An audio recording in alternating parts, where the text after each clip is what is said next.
संसार का अंत।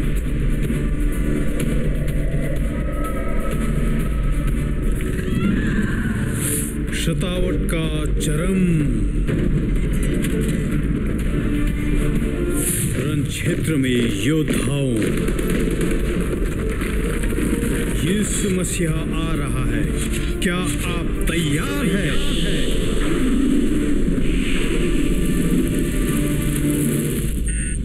अंतिम समय के लिए तैयार हो जाओ। A special welcome to all Angel TV viewers watching this program. हर एक एंजल टीवी के दर्शकों जो इस कार्यक्रम को देख रहे हैं, आप सबके लिए खास स्वागतम। This program is called Prepare to Meet the End Times. यह कार्यक्रम अंतिम समय के लिए तैयारी। Its purpose is to make us all aware and to prepare for the end times. इसके उद्देश्य यह है हम सबको अंतिम समय की जानकारी दें और हमें तैयार करें। The topic of today's message is encouragement and direction. आज की संदेश का शीर्षक यह है कि प्रोत्साहन और मार्गदर्शन। I once had an open vision about the Lion of Judah visiting a church. एक बार एक खुला दर्शन मुझे दिया गया कि यहूदा का सिंह एक कलीसिया में जा रहे हैं मुलाकात करने के लिए। And the immediate response by the people in that church was to place the lion in a cage. लोगों की तुरंत प्रत्युत्तर ऐसा रहा है, उस सिंह को उन्होंने पिंजड़े में बंद कर दिया। We tend to look at things in the natural most of the time. हम हर वक्त कार्यों को प्राकृतिक तरीके से ही देखते हैं, But there is another side to things in our life. मगर हमारे जीवन की चीजों की दूसरा पहलू भी है। The sight of any lion in the midst of us will create fear. और सिंह किसी के भीड़ में आ जाए तो लोगों के अंदर डर ही उत्पन्न करेगा। This is because in the natural way of thinking, we contemplate the thought that if this lion kills me, और ये इसलिए है क्योंकि हम प्राकृतिक तरीके से ऐसे सोचने लग जाते हैं, अगर ये सिंह मुझे मार डालेगा। instead of letting God move in our lives, we tend to limit God's movement in our life. परमेश्वर के चलन को हमारे जीवन में बढ़ने देने के बदले में हम उसे सीमित कर देते हैं। We tend to limit God in what we perceive to be possible and understandable. हम परमेश्वर को सीमित कर देते हैं जिस तरीके से हम सोचते हैं कि परमेश्वर कार्य करने में संभव है। Most of the time, we can sustain our thought to be in the spirit realm. बहुत से बार हम अपने विचारों को सोचते हैं कि आत्मिक श्रेणी में बने रहें, But when things get tougher and intense, we let the natural thinking take over. जब चीजें कठिन और बहुत ही घनिष्ठ होने लगता है तो हम प्राकृतिक विचारों को आगे बढ़ने देते हैं, Which leads me to a sign I saw in Israel. अब वो मुझे जो है इस्राएल में मैंने एक चिन्ह देखा है उसकी ओर मुझे ले चलता है। This sign was located in a very beautiful garden. और ये चिन्ह एक सुंदर वाटिका के बीच में लगाया हुआ था। The sign had the scripture of Joel chapter 2 verse 13 and 14. और जिस चिन्ह में योवेल की दूसरे अध्याय के 13 और 14 पद लिखा हुआ था। It says, "So rend your heart and not your garments. Return to the Lord your God, for he is gracious and merciful, slow to anger and of great kindness, and he relents from doing harm. Who knows if he will turn and relent and leave a blessing behind him, a grain offering and a drink offering for the Lord your God." अपने वस्त्र नहीं, अपने मन ही को फाड़कर अपने परमेश्वर यहोवा की ओर फिरो, क्योंकि वह अनुग्रहकारी, दयालु, विलंब से क्रोध करने वाला, करुणा निदान और दुख देखकर पछताने हारा है।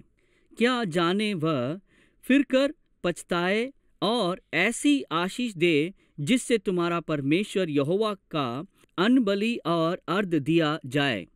The rending of the heart is not meant to be a one-off, but multiple times. हृदय को समर्पण करना सिर्फ एक बार नहीं है, मगर बहुत से बार होना पड़ता है। Why is God asking us to do this on a regular basis? क्यों परमेश्वर चाहते हैं कि हम प्रतिरोज जो है हम इस कार्य को करने पाएं? God is saying, "You know, my child, I am the source of all your good." परमेश्वर कहना चाहते हैं कि क्या मेरे बेटे तुम जानते हो सारे जीवन का स्रोत मैं हूँ। Seek me with all your heart. संपूर्ण हृदय से मुझे ढूंढो। I will bless and reward in ways beyond your expectation. आपके सोचने और चाहने से भी बढ़कर मैं तुम्हारे लिए कार्य करूंगा। It is my love that will reveal to you the path of a true life. और ये मेरा प्रेम है कि आपके जीवन के लिए सत्य जीवन के मार्ग को तुम्हारे लिए प्रकट करेगा। Your own heart will look for outer comfort, और आपके हृदय ही उस आराम को ढूंढेगा। but the only true comfort is the comfort of my spirit. मगर सच्ची आराम वो जो मेरी आत्मा से है वही है। And I am within you, ministering continually in behalf of your eternal spirit. और मैं तुझ में हूँ लगातार, जिससे कि ताकि वह अनंत आत्मा आपके जीवन में कार्य कर सके। I do this like a priest who stood daily in the temple offering prayers and sacrifice. I am doing this for you. और इसे मैं उस याजक के समान जो परमेश्वर की उपस्थिति में अपने लोगों के लिए, प्रजा के लिए लगातार प्रार्थनाएं करते हुए, बलिदान देते हुए खड़ा है, वैसे ही मैंने तुम्हारे लिए किया है। There is a great joy for you to receive as your own spirit joins with my spirit. और एक बड़े आनंद आपके लिए प्राप्त होगा जब आपकी आत्मा मेरे आत्मा के साथ जुड़ जाए। And even though you continue to do your daily duties, my Holy Spirit continues to worship within the temple of your heart. जबकि आप हर रोज के कर्तव्य को निभाते आते हैं, फिर भी पवित्र आत्मा आपके मंदिर में होकर वो सेवाएं लगातार करते रहते हैं। The moment you join me in true conscious worship, और सच्चे विवेक की आराधना के द्वारा जब मेरे साथ जुड़ जाते हैं, you will experience joy and release from oppression. आप आनंद के अनुभव करेंगे और तनाव से मुक्त हो जाएंगे। You will be blessed and refreshed. आशीषित और ताजे हो जाएंगे। All that salvation brings you is activated in that moment. हर एक जो उद्धार आपके लिए कार्य ले आता है वो आपके जीवन में कार्यशील हो जाएगा। Prayer is answered. प्रार्थना का उत्तर मिलेगा। Sin is forgiven. पाप क्षमा किए जाएंगे। Fear is banished away. डर गायब हो जाएगा। Peace is restored. शांति वापिस आ जाएगा। And our soul is at rest with its own self and with its maker. और हमारे प्राण अपने आप में और अपने सृष्टिकर्ता में विश्राम पाएगा। Let us turn to the book of James chapter 4 and read verse 8. हम याकूब की पत्री 4 अध्याय उसके 8 पद को हम खोलेंगे। Draw near to God and he will draw near to you. Cleanse your hands, you sinners, and purify your hearts, you double-minded. परमेश्वर के निकट आओ तो वो भी तुम्हारे निकट आएगा। हे पापियों, अपने हाथ शुद्ध करो, और हे दुचित्तों लोगों, अपने हृदय को पवित्र करो। Our proximity or closeness to God gives us power. हमारी परमेश्वर के साथ की निकटता हमें सामर्थ्य देता है। The closer we are to God, the greater power we have to overcome the things of this world. जितना करीब हम परमेश्वर के साथ होते हैं, उतना ही सामर्थ्य हमें मिलता है कि संसार पर विजय पाने के लिए।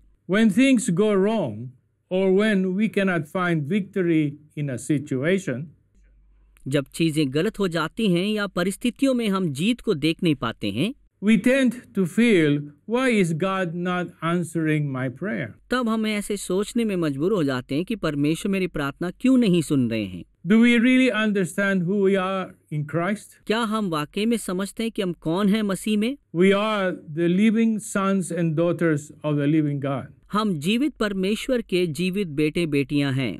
Jesus understood who he was. यीशु समझ चुके थे कि वो कौन है।